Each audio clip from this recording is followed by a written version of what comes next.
নমস্কার, বই কথা কয় চ্যানেলে আপনাদের স্বাগত।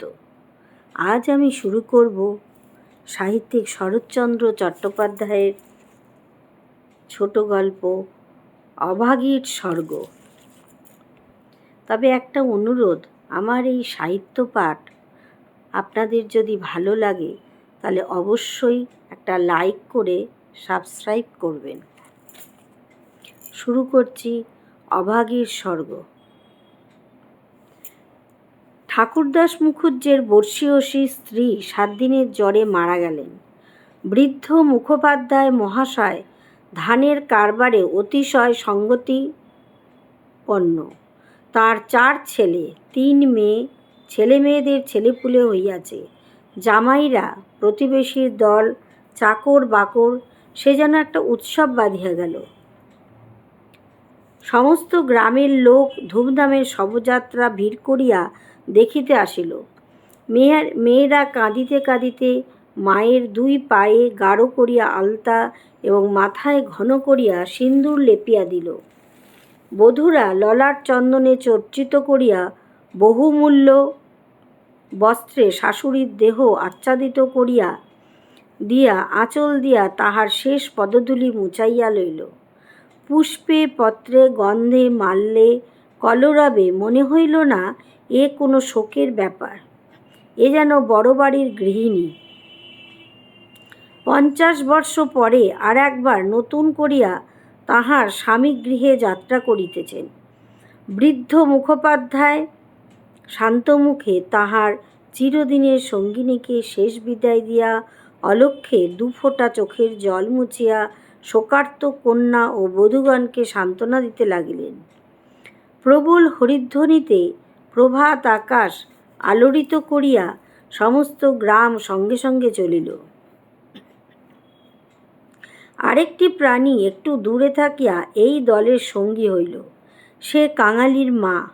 সে তাহার কুটির প্রাঙ্গণে গোটা কয়েক বেগুন তুলিয়া এই পথে হাটে চলিয়াছিল।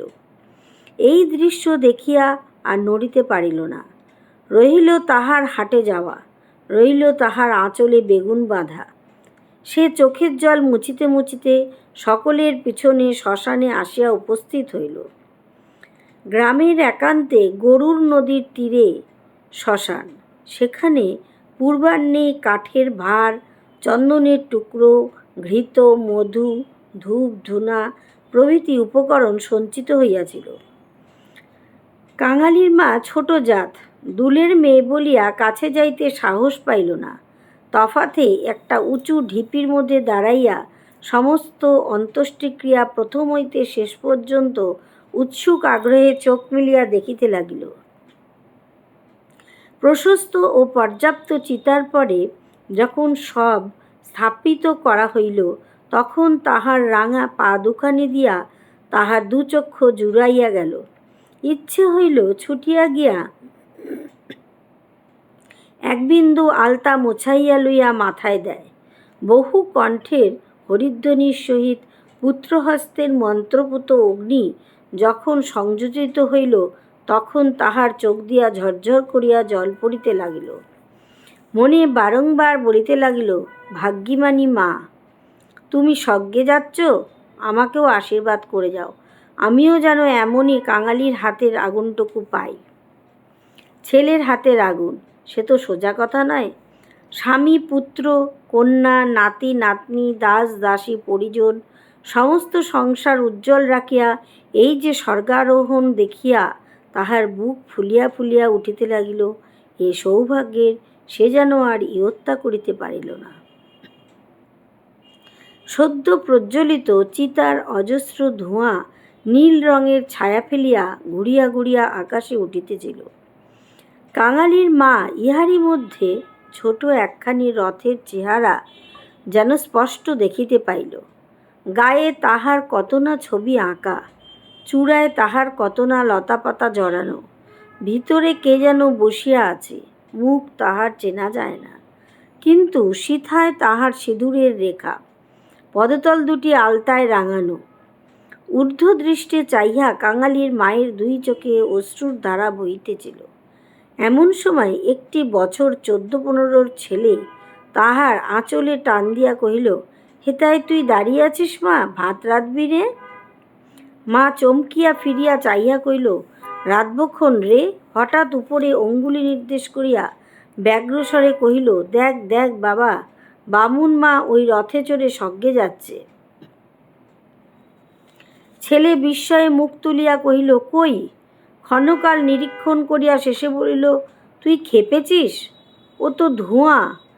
রাগ করিয়া কহিল, বেলা দুপুর বাজে, আমার খিদে পায় না বুঝি? এবং সঙ্গে সঙ্গে মায়ের চোখে জল লক্ষ্য করিয়া বলিল, বামুনদের গিন্নি মরছে, তুই কেন কেঁদে মরিস মা? কাঙালির মার এতক্ষণে হুঁশ হইল। পরের জন্য শ্মশানে দাঁড়াইয়া এইভাবে অশ্রুপাত করায় সে মনে মনে লজ্জা পাইল। এমনকি ছেলের অকল্যাণের আশঙ্কায় মুহূর্তে চোখ মুছিয়া ফেলিয়া একটুখানি হাসিবার চেষ্টা করিয়া বলিল, কাঁদব কিসের জন্যে রে? চোখে ধোঁ লেগেছে বই তো নয়। হাহ, ধোঁ লেগেছে বই তো নয়, তুই কাঁদতেছিলি। মা আর প্রতিবাদ করিল না।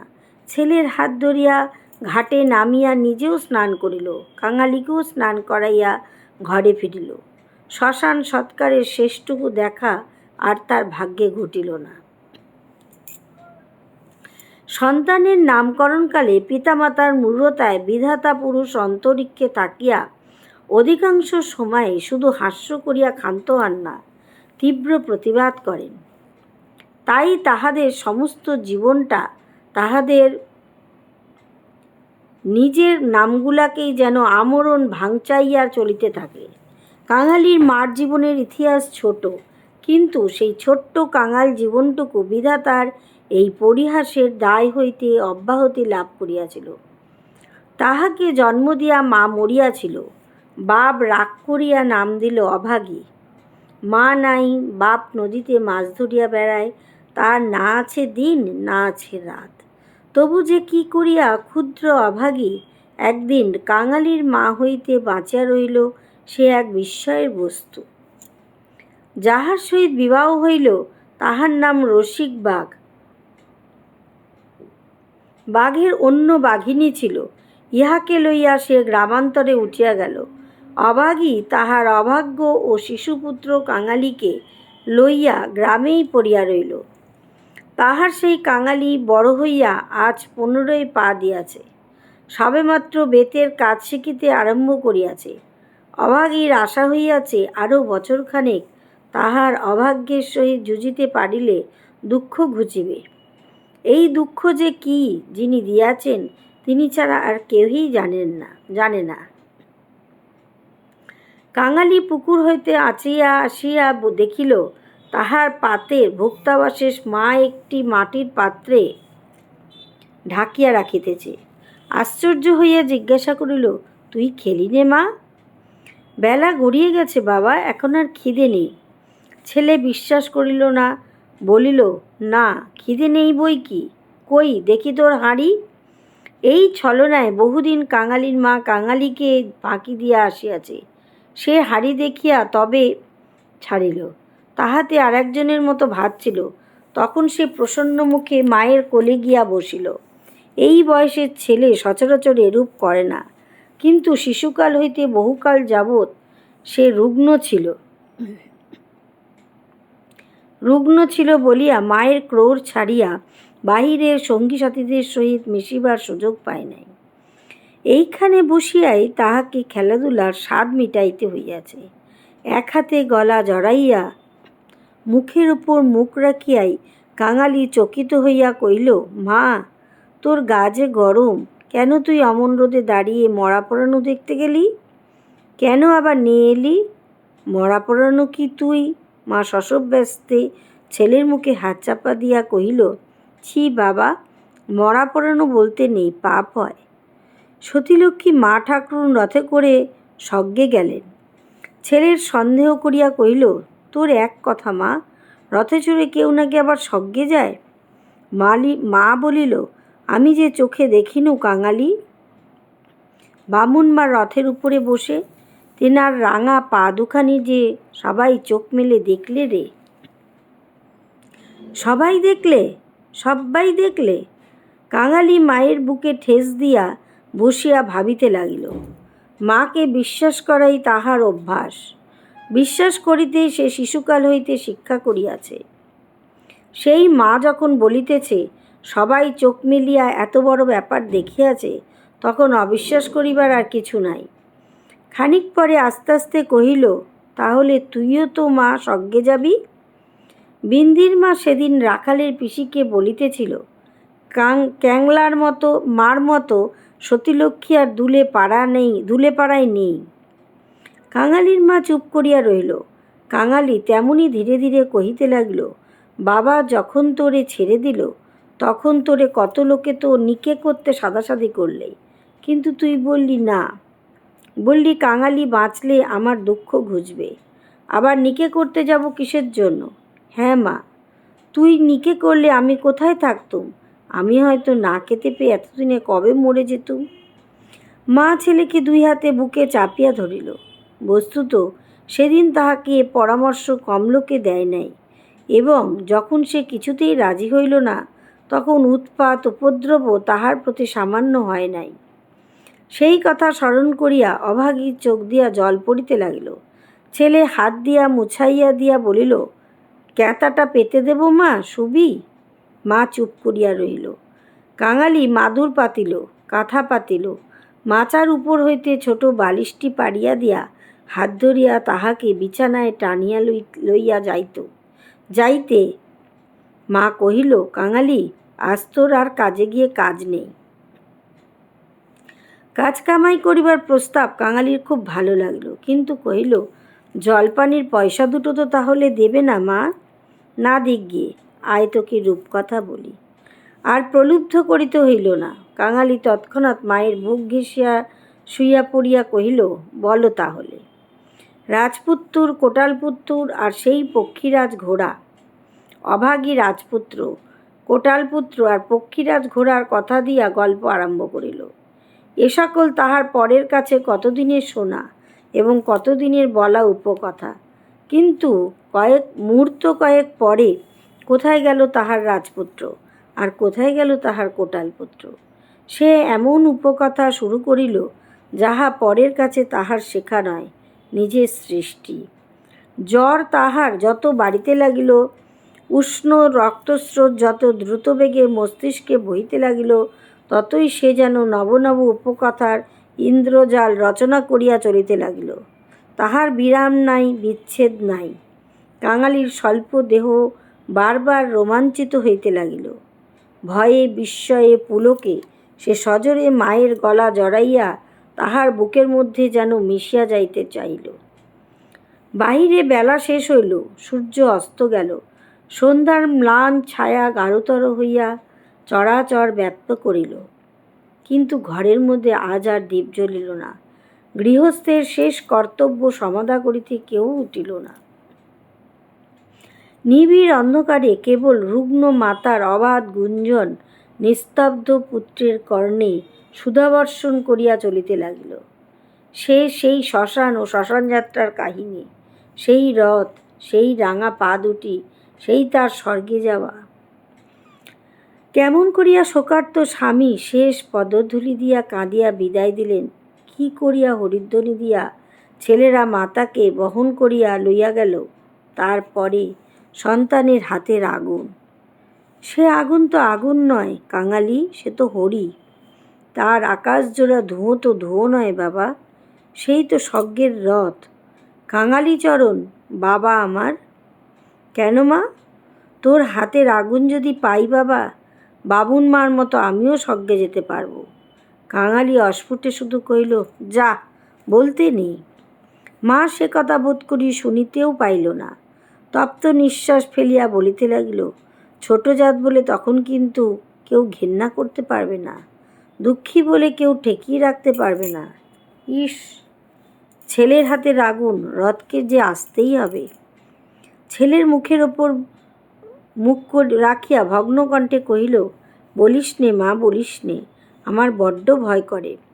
মা কহিল, আর দেখ কাঙালি, তোর বাবাকে একবার ধরে আনবি, অমনি যেন পায়ের ধুলো মাথায় দিয়ে আমাকে বিদায় দেয়। অমনি পায়ে আলতা মাথায় সিঁদুর দিয়ে। কিন্তু কে বা দেবে? তুই দিবি না রে কাঙালি? তুই আমার ছেলে, তুই আমার মেয়ে, তুই আমার সব। বলিতে বলিতে সে ছেলেকে একেবারে বুকে চাপিয়া ধরিল। অভাগীর জীবননাট্যের শেষ অঙ্ক পরিসমাপ্ত হইতে চলিল। বিস্তৃতি বেশি নয়, সামান্যই। বোধ করি ৩০টা বৎসর আজও পার হইয়াছে কি হয় নাই। শেষও হইল তেমনই সামান্যভাবে। গ্রামে কবিরাজ ছিল না, ভিন্ন গ্রামে তাহার বাস। কাঙালি গিয়া কাদাকাটি করিল, হাতে পায়ে পড়িল, শেষে ঘটি বাধা দিয়া তাহাকে ১ টাকা প্রণামী দিল। তিনি আসিলেন না। গোটা চারেক বড়ি দিলেন। তাহার কত কি আয়োজন! খল, মধু, আদার সত্ত্ব, তুলসী পাতার রস।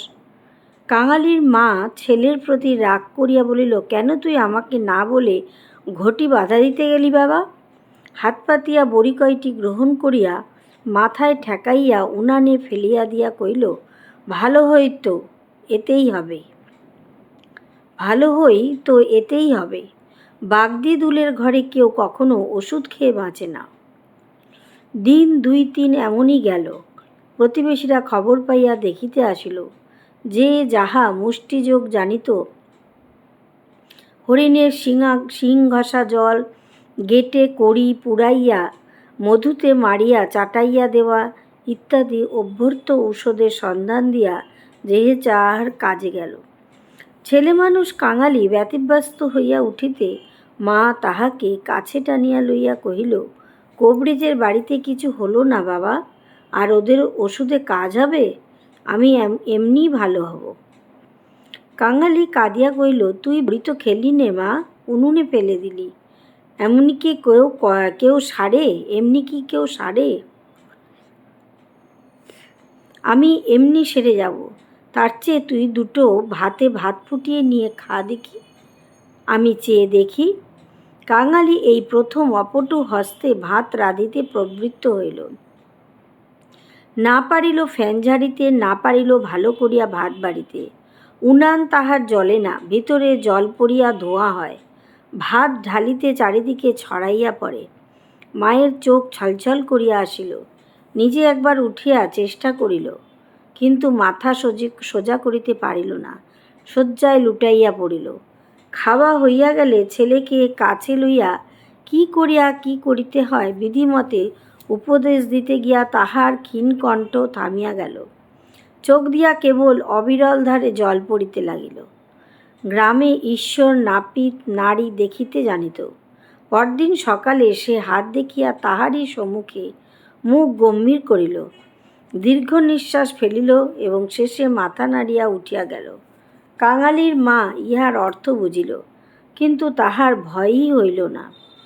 সকলে চলিয়া গেলে সে ছেলেকে কহিল, এইবার একবার তাকে ডেকে আনতে পারিস বাবা? কাকে মা? ওই যে রে, ও গায়ে যে উঠে গেছে। কাঙালি বুঝিয়া কহিল, বাবাকে? অভাগে চুপ করিয়া রইল। কাঙালি বলল, সে আসবে কেন মা? অভাগীর নিজেরই যথেষ্ট সন্দেহ ছিল, তথাপি আস্তে আস্তে কহিল, গিয়ে বলবি মা শুধু একটু তোমার পায়ের ধুলো চায়। সে তখনই যাইতে উদ্যত হইলে সে তাহার হাতটা ধরিয়া ফেলিয়া বলিল, একটু কাঁদাকাটা করিস বাবা, বলিস মা যাচ্ছে। একটু থামিয়া কহিল, ফেরবার পথে অমনি নাপতে বৌদির কাছ থেকে একটু আলতা চেয়ে আনিস কাঙালি। আমার নাম করলেই সে দেবে, আমাকে বড় ভালোবাসে। ভালো তাহাকে অনেকেই বাসিত। জ্বর হওয়া অবধি মায়ের মুখে সে এই কয়টা জিনিসের কথা এতবার এত রকম করিয়া শুনিয়াছে যে সে সেইখান হইতে কাঁদিতে কাঁদিতে যাত্রা করিল। পরদিন রসিক দুলে সময় মতো যখন আসিয়া উপস্থিত হইল, তখন অভাগীর আর বড় জ্ঞান নাই। মুখের পরে মরণের ছায়া পড়িয়াছে। চোখের দৃষ্টি এ সংসারের কাজ সারিয়া কোথায় কোন অজানা দেশে চলিয়া গেছে। কাঙালি কাঁদিয়া কহিল, মা গো, বাবা এসেছে, পায়ের ধুলো নেবে যে। মা হয়তো বুঝিল, হয়তো বুঝিল না, হয়তো বা তাহার গভীর সঞ্চিত বাসনা সংস্কারের মতো তাহার আচ্ছন্ন চেতনায় ঘা দিল। এই মৃত্যুপথযাত্রী তাহার অবশ বাহুকানি শয্যার বাহিরে বাড়াইয়া হাত পাতিল। রসিক হতবুদ্ধির মতো দাঁড়াইয়া রইল। পৃথিবীতে তাহারও পায়ের ধুলার প্রয়োজন আছে, ইহাও কেহ নাকি চাহিতে পারে, তাহা তাহার কল্পনার অতীত। বিন্দির পিসি দাঁড়াইয়াছিল। সে কহিল, দাও বাবা, দাও একটু পায়ের ধুলো। রসিক অগ্রসর হইয়া আসিল। জীবনে যে স্ত্রীকে সে ভালোবাসা দেয় নাই, অসন বসন দেয় নাই, কোনো খোঁজখবর করে নাই, মরণকালে তাহাকে সে শুধু একটু পায়ের ধুলা দিতে গিয়া কাঁদিয়া ফেলিল। রাখালের মা বলিল, এমন সতীলক্ষ্মী বামুন কায়েতের ঘরে না জন্মে, ও আমাদের দুলের ঘরে জন্মালো কেন? এইবার ওর একটু গতি করে দাও বাবা। ক্যাংলার হাতের আগুনের লোভে ও যেন প্রাণটা দিলে। অভাগীর অভাগ্যের দেবতা অগোচরে বসিয়া কি ভাবিলেন জানি না, কিন্তু ছেলে মানুষ কাঙালির বুকে গিয়া একথা যেন তীরের মতো বিঁধিল। সেদিন দিনের বেলাটা কাটিল, প্রথম রাত্রিটাও কাটিল, কিন্তু প্রভাতের জন্য কাঙালির মা আর অপেক্ষা করিতে পারিল না। কি জানি এত ছোট জাতের জন্য স্বর্গের রথের ব্যবস্থা আছে কি না, কিংবা অন্ধকারে পায়ে হাঁটিয়াই তাহাদের রওনা হইতে হয়। কিন্তু এটা বোঝা গেল রাত্রি শেষ না হইতেই এ দুনিয়া সে ত্যাগ করিয়া গেছে।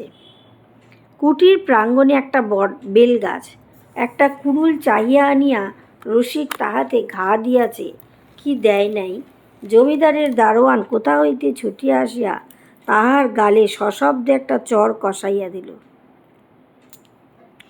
কুড়ুল কাড়িয়া লইয়া কইল, শালা, এ কি তোর বাপের গাছ আছে যে কাটতে লেগেছিস? রসিক গালে হাত বুলাইতে লাগল। কাঙালি কাঁদো কাঁদো হইয়া বলিল, বাহ, এ যে আমার মায়ের হাতে পোতা গাছ দারোয়ানজি, বাবাকে খামোকা তুমি মারলে কেন? হিন্দুস্তানি দারোয়ান তাহাকেও একটা অশ্রাব্য গালি দিয়া মারিতে গেল, কিন্তু সে নাকি তাহার জননীর মৃতদেহ স্পর্শ করিয়া বসিয়াছিল, তাই অশৌচের ভয়ে তাহার গায়ে হাত দিল না। হাঁকাহাঁকিতে একটা ভিড় জমিয়া উঠিল। কেহই অস্বীকার করিল না যে বিনা অনুমতিতে রসিকের গাছ কাটিতে যাওয়াটা ভালো হয় নাই। তাহারই আবার দরোয়ানজির হাতে পায়ে পড়িতে লাগিল। তিনি অনুগ্রহ করিয়া যেন একটা হুকুম দেন, কারণ অসুখের সময় যে কেহ দেখিতে আসিয়াছে। কাঙালির মা তাহারই হাত ধরিয়া তাহার শেষ অভিলাষ ব্যক্ত করিয়া গেছে। দরোয়ান ভুলিবার পাত্র নহে। সে হাত মুখ নাড়িয়া জানাইল, এ সকল চালাকি তাহার কাছে খাটিবে না। জমিদার স্থানীয় লোক নহেন, গ্রামে তাহার একটা কাছারি আছে, গোমস্তা অধর রায় তাহার কর্তা। লোকগুলা যখন হিন্দুস্তানিটার কাছে ব্যর্থ অনুনয় বিনয় করিতে লাগিল, কাঙালি ঊর্ধ্বশ্বাসে দৌড়িয়া একেবারে কাছারি বাড়িতে আসিয়া উপস্থিত হইল। সে লোকের মুখে মুখে শুনিয়াছিল পিয়াদারা ঘুষ লয়। তাহার নিশ্চয় বিশ্বাস হইল অত বড় অসঙ্গত অত্যাচারের কথা যদি কর্তার গোচর করিতে পারে তো ইহার প্রতিবিধান না হইয়াই পারে না। হাইরে অনভিজ্ঞ! বাংলাদেশের জমিদার ও তাহার কর্মচারীকে সে চিনিত না। সদ্য মাতৃহীন বালক শোকে উত্তেজনায় উদ্ভ্রান্ত হইয়া একেবারে উপরে উঠিয়া আসিয়াছিল। অধর রায় সেইমাত্র সন্ধ্যাহ্নিক ও যৎসামান্য জলযোগান্তে বাহিরে আসিয়াছিলেন। বিস্মিত ও ক্রুদ্ধ হইয়া কহিলেন, কে রে? আমি কাঙালি। দারোয়ানজি আমার বাবাকে মেরেছে। বেশ করেছে, হারামজাদা খাজনা দেয়নি বুঝি? কাঙালি কহিল, না বাবু মশাই, বাবা গাছ কাটিতেছিল, আমার মা মরেছে। বলিতে বলিতে সে আর কান্না চাপিতে পারিল না। সকালবেলা এই কান্না কাটিতে অধর অত্যন্ত বিরক্ত হইলেন। ছোড়াটা মরা ছুঁইয়া আসিয়াছে, কি জানি এখানকার কিছু ছুঁইয়া ফেলিল নাকি। ধমক দিয়া বলিলেন, মা মরেছে তো যা নিচে নেবে দাঁড়া। ওরে, কে আছিস রে? এখানে একটু গোবর জল ছড়িয়ে দে। কি জাতের ছেলে তুই? কাঙালি সভয়ে প্রাঙ্গণে নামিয়া দাঁড়াইয়া কহিল, আমরা দুলে। অধর কহিলেন, দুলে? দুলে মরার কাঠ কী হবে শুনি? কাঙালি বলিল, মা যে আমাকে আগুন দিতে বলে গেছে। তুমি জিজ্ঞাসা করো না বাবুমশাই, মা যে সবাইকে বলে গেছে, সকলে শুনেছে যে। মায়ের কথা বলিতে গিয়া তাহার অনুক্ষণের সমস্ত অনুরোধ উপরোধ মুহূর্তে স্মরণ হইয়া কণ্ঠ যেন তাহার কান্নায় ফাটিয়া পড়িতে চাহিল। অধর কহিলেন, মাকে পোড়াবি তো, গাছের দাম 5 টাকা আনগে, পারবি? কাঙালি জানিত তাহা অসম্ভব। তাহার উত্তরীয় কিনিবার মূল্যস্বরূপ তাহার ভাত খাইবার পিতলের কাঁসিটি বিন্দির পিসি 1 টাকায় বাঁধা দিতে গিয়াছে, সে চোখে দেখিয়া আসিয়াছে। সে ঘাড় নাড়িয়া বলিল, না। অধর মুখখানা অত্যন্ত বিকৃত করিয়া কহিলেন, না তো, মাকে নিয়ে নদীর চড়ায় পুঁতে ফেলগে যা। কার বাবার গাছে তোর বাপ কুড়ুল ঠেকাতে যায়? পাজি হতভাগা নচ্ছার। কাঙালি বলিল, সে যে আমাদের উঠানের গাছ বাবুমশাই, সে যে আমার মায়ের হাতে পোতা গাছ। হাতে পোতা গাছ? পারে? বেটাকে গলা ধাক্কা দিয়ে বার করে দিত। পাড়ে আসিয়া গলা ধাক্কা দিল এবং এমন কথা উচ্চারণ করিল যাহা কেবল জমিদারের কর্মচারীরাই পারে। কাঙালি ধুলা ঝাড়িয়া উঠিয়া দাঁড়াইল, তারপরে ধীরে ধীরে বাহির হইয়া গেল। কেন সে যে মার খাইল, কি তাহার অপরাধ, ছেলেটা ভাবিয়াই পাইল না। গোমস্তার নির্বিকার চিত্তে দাগ পর্যন্ত পড়িল না। পড়িলে চাকুরি তাহার জুটিত না। কহিলেন, পরেশ, দেখ তো হে, এবারটার খাজনা বাকি পড়েছে কিনা। থাকে তো জালটাল কিছু একটা কেড়ে এনে রেখে দেয়, হারামজাদা পালাতে পারে। মুখুজ্জে বাড়িতে শ্রাদ্ধের দিন মাঝে কেবল একটা দিন মাত্র বাকি। সমারোহের আয়োজন গৃহিণীর উপযুক্ত করিয়াই হইতেছে।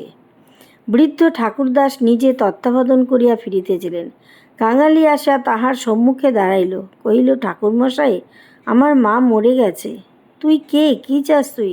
আমি কাঙালি, মা বলে গেছে তেনাকে আগুন দিতে। তা দিগে না। কাছারির ব্যাপারটা ইতিমধ্যেই মুখে মুখে প্রচারিত হইয়া পড়িয়াছিল। একজন কহিল, ও বোধহয় একটা গাছ চায়। এই বলিয়া সে ঘটনাটা প্রকাশ করিয়া কহিল। মুখুজ্জে বিস্মিত ও বিরক্ত হইয়া কহিলেন, শোনো আবদার, আমারই কত কাঠের দরকার, কাল বাদে পরশু কাজ, যা যা, এখানে কিছু হবে না, এখানে কিছু হবে না, এই বলিয়া অন্যত্র প্রস্থান করিলেন। ভট্টাচার্য মশাই অদূরে বসিয়া ফর্দ করিতেছিলেন। তিনি বলিলেন, তোদের যেতে কে কবে আবার পোড়ায় রে? যা, মুখে একটু নুড়ো জেলে দিয়ে নদীর চড়ায় মাটি দেগে। মুখোপাধ্যায় মহাশয়ের বড় ছেলে ব্যস্ত সমস্তভাবে এই পথে কোথায় যাইতেছিলেন। তিনি কান খাড়া করিয়া একটু শুনিয়া কহিলেন, দেখছেন ভট্টাচার্য মশাই, সব ব্যাটারি এখন বামুন কায়েত হতে চায়। বলিয়া কাজের ঝোঁকে আর কোথায় চলিয়া গেলেন। কাঙালি আর প্রার্থনা করিল না। এই ঘণ্টা 2 অভিজ্ঞতায় সংসারে সে যেন একেবারেই বুড়া হইয়া গিয়াছিল। নিঃশব্দে ধীরে ধীরে তাহার মরা মায়ের কাছে গিয়া উপস্থিত হইল। নদীর চরে গর্ত খুঁড়িয়া অভাগীকে শোয়ানো হইল। রাখালের মা কাঙালির হাতে একটা খড়ের আঁটি জ্বালিয়া দিয়া তাহারই হাত ধরিয়া মায়ের মুখে স্পর্শ করাইয়া ফেলিয়া দিল। তাহার পরে সকলে মিলিয়া মাটি চাপা দিয়া কাঙালির মায়ের শেষ চিহ্ন বিলুপ্ত করিয়া দিল। সবাই সকল কাজে ব্যস্ত। শুধু সেই পোড়া খড়ের আঁটি হইতে যে স্বল্প ধোঁয়াটুকু ঘুরিয়া ঘুরিয়া আকাশে উঠিতেছিল, তাহারই প্রতি পলকহীন চক্ষু পাতিয়া কাঙালি ঊর্ধ্ব দৃষ্টি স্তব্ধ হইয়া চাহিয়া রইল। সমাপ্ত।